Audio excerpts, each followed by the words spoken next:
the tyranny, unfortunately, is continuing and doesn't look like it will be slowing down anytime soon. So we had a couple of protests. We had one on Friday and one on Saturday. The protest on Friday had a theme of wearing white t-shirts, and many of the protest attendees wrote their profession on the back. And in the featured image right here, you know the saying, a picture tells a thousand words. I think this is absolutely that. Teacher in the middle and police to either side. I mean, we should be looking after our teachers, the people that teach our children, that pass down the knowledge. They're not criminals, okay? These are peaceful people who are simply standing up for their bodily integrity. They're standing up for informed consent, and they're standing up for what should be all of our rights, the right to choose whether or not we want to participate in a medical intervention whereby it is a fact that the clinical trials are ongoing and are only scheduled to conclude in the years to come. It's just a matter of standing up for what's right. And I mean, Victoria Police, what goes through your mind when you see this image on the screen right there? Do you actually believe this woman is a criminal and she should be in handcuffs? A teacher? I mean, she could be teaching your children for all you know. Anyway, I've got a clip here, a bit of a compilation from some of the events from last Friday. I'm going to play that for you right now. Again, viewer discretion is advised. It's not as brutal as what we've seen in the past, but it's disturbing nonetheless. I'm going to play that for you right now.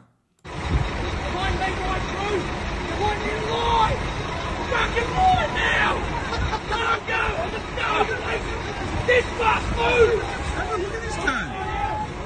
Fucking Jesus.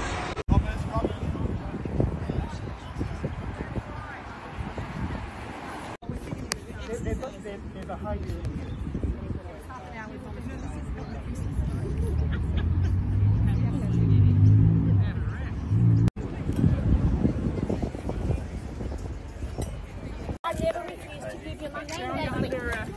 I never refused to give you my name. I'll give you my name. Let me go. You're hurting me. Natalie, let me go. I will give my name. See you, Sergeant, and you're coming by 1.5. Give me your name. I will give you my name. I promise you. What is it?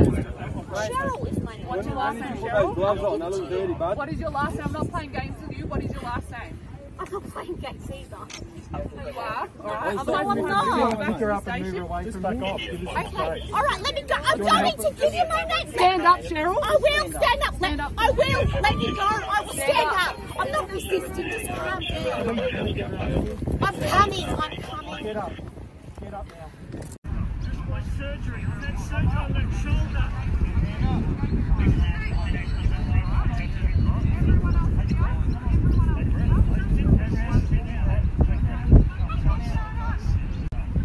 Just my surgery.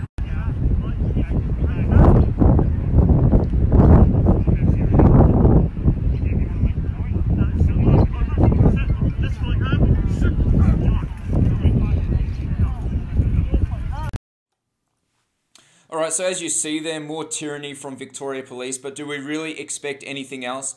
You know, there's protests taking place all around the world. People around the world actually standing up for us Australians that have been subjected to this type of heavy-handed policing and all the tyranny that has emerged since the inception of this corona situation. I thought it was interesting in that video that one of the female officers said something to the victim to the effect of, "I'm not playing games with you."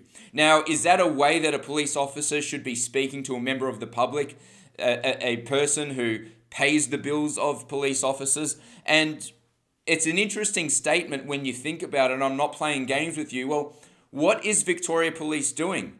How are they not playing games? They are enforcing the non-evidence-based, abusive, corrupt policy of a government that is completely out of control, and supposedly we're the ones playing games. Okay?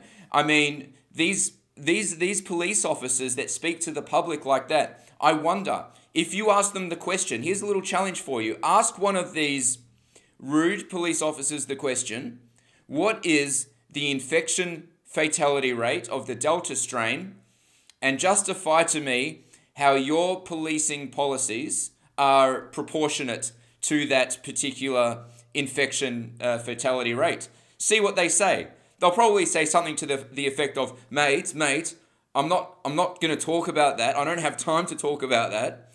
The Chief Health Officer's directions are blah, blah, blah. All right, so do they even understand the basis for the policy of which they're enforcing? When I got arrested, one of the times I got arrested, I asked the officers as they were, sort of starting to surround me, they were getting the handcuffs ready. I asked them the question point blank, do you understand the basis for the policy that you're enforcing? And nobody could answer the question. I asked them about excess mortality. I asked them about transmissibility, infection fatality rates, case fatality rates even. All right, let's talk about case fatality rates if you don't want to talk about infection, and let's talk in terms of the government's very much inadequate reporting measures, but they don't want to. Now, I thought that policing was all about evidence, right?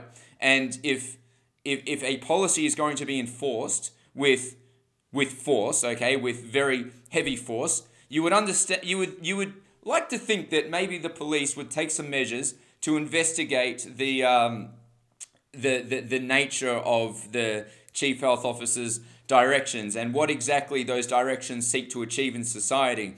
But unfortunately, we don't see that. We don't really see a great deal of questioning coming. What we see most of in Melbourne is a very simple mindset, especially when you're dealing with guys like public order response. They're not the brightest people, by the way. Just to let you know, they do have a bit of a reputation for being known as the rejects of Victoria Police, sort of unable to make it further, say, to critical incident response. So they kind of just stay in port, beating people up. I think the general idea, the general mindset with a lot of these officers is that the law exists to be enforced, protesters are idiots, and therefore they deserve to be roughed up. I honestly think that's the view of many on the ground. Now, in saying that, I'm not by any stretch seeking to paint all police the same way. Okay, the people on the ground, we've seen absolutely disgraceful behaviour, but keep in mind there's many departments in Victoria Police. You've got many serious crime departments where you have many members who are very good at their jobs, things like solving actual crime, like drug trafficking, sex trafficking, murders, homicides, shootings, non-fatal shootings, things like that. So the work of those officers in those areas is invaluable to society. But the people that are out beating up protesters, yeah, I think not good for society. I think absolutely detrimental for society. I think those actions most definitely have eating away at whatever reputation Victoria Police once had. Anyway, that's a bit of a ramble. Let's keep it moving along, shall we, ladies and gentlemen? All right, I've got another video here. It was filmed and put together by an independent media person on YouTube, True Arrow. So whenever I play a video from independent media, I like to give them a bit of a plug because we are the new media, and it's this is why people are leaving the mainstream media in droves and instead turning on independent media. So we love to see the emergence of more people. This is a really interesting video that I'm about to play for you. It demonstrates the contrast between the march that took place around the Tan in the Botanic Gardens here in Melbourne after the Melbourne Demons won the grand final, and a different march that took place only a few days after, which was a freedom protest. And the police responded completely differently. Well, when the Melbourne Demons won the grand final, the police didn't respond at all. They just let them march, just like Black Lives Matter.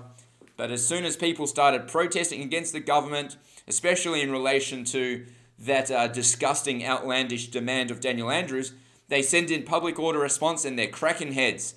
Because when you're celebrating AFL, the virus doesn't spread, therefore there's no risk to public health. But when you're protesting the government, that's when the virus is the most deadly. Anyway, I've got a clip here put together by True Arrow. I'm going to play it for you right now. The day after the grand final,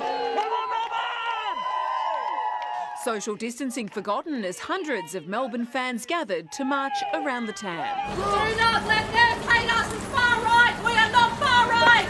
We are peaceful protesters. Yes, we believe are. in freedom and we believe in human rights for everybody. Yes, we do. Would you say you're typically on the left? Stand a chance. Far left, mate. Far left. Stand a chance. So we got Stand a a far chance. left. Come on, everybody. So we got a lady on the far left. She says she's on the far left. She's now holding a microphone, chanting F Dan Andrews. For our kids. For our kids. For our kids. For our kids. Mainstream media at the back here with security.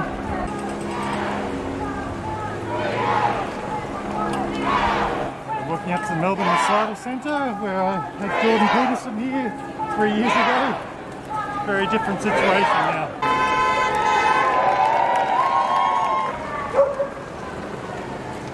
Go back to the gardens. 45 minutes in here, going back to the gardens. For our children. For our children.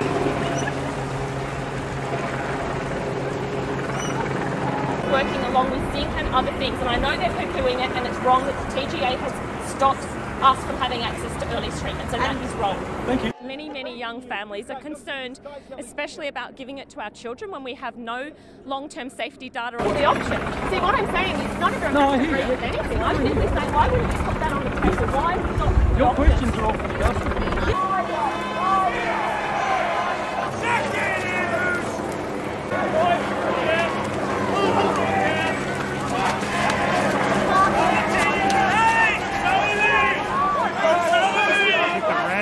Random protesters there at the back.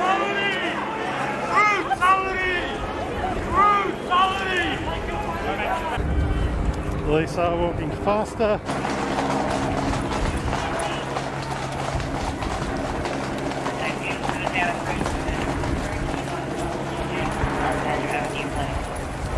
Struggling to keep up.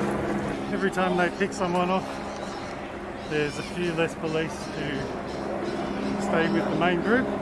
Mainstream media have found something to report on here. You alright? Yeah. Mainstream media have lost their security, but they seem to be fine with that.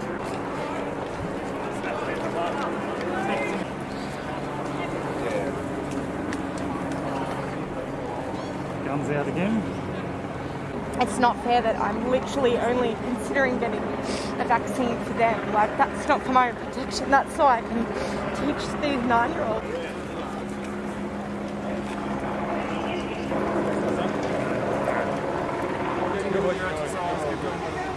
You lost our job, you lost our home, and you are arresting people. What crime are we committing? What crime am I committing now? I'm sitting here. I'm not going to move on, I'm going to stay here. You know, everybody's scared of the fines, not of the virus. That says a lot, doesn't it? They told him to move on. I'm not doing anything wrong. They said that we couldn't be in groups. I'm on my own. I told them, if you want to arrest me. I'm not doing nothing wrong.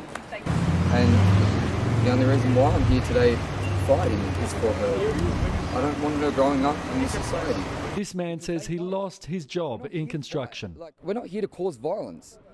We're here to fight peacefully for our rights. You copped a fine, you're going to pay it? No, I'll contest it because it gets dropped. Police have moved in to stop protesters as they... Yeah, so there you have it, ladies and gentlemen. Pretty clear the hypocrisy there. So once again, that was a true arrow on YouTube. Now, there was something that could have been pretty easy to miss in the video, and that was, I'm going to take you back and show you, but one of the arrests conducted by Public Order Response, there was a gentleman who was yelling brutality, he was yelling brutality over and over again. And I just wanted to mention, and this is with his complete blessing, that particular gentleman was a Victoria Police officer of 15 years and has left, and he's standing with the people and he's standing up for what's right. So I'm going to just play the clip for you again at that particular 2-minute mark, and you'll just have to pay attention because it is a little bit difficult to see based on the camera angle. So let me just pull that up. The Keep the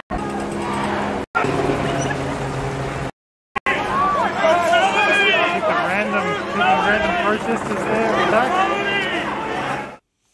So there you go, ladies and gentlemen. There are really good police officers, and many of them are actually on the verge of leaving, or they've already left. Others are involved in serious crime and taking care of actual criminal matters, not out beating up protesters. So I just wanted to make mention of that as well.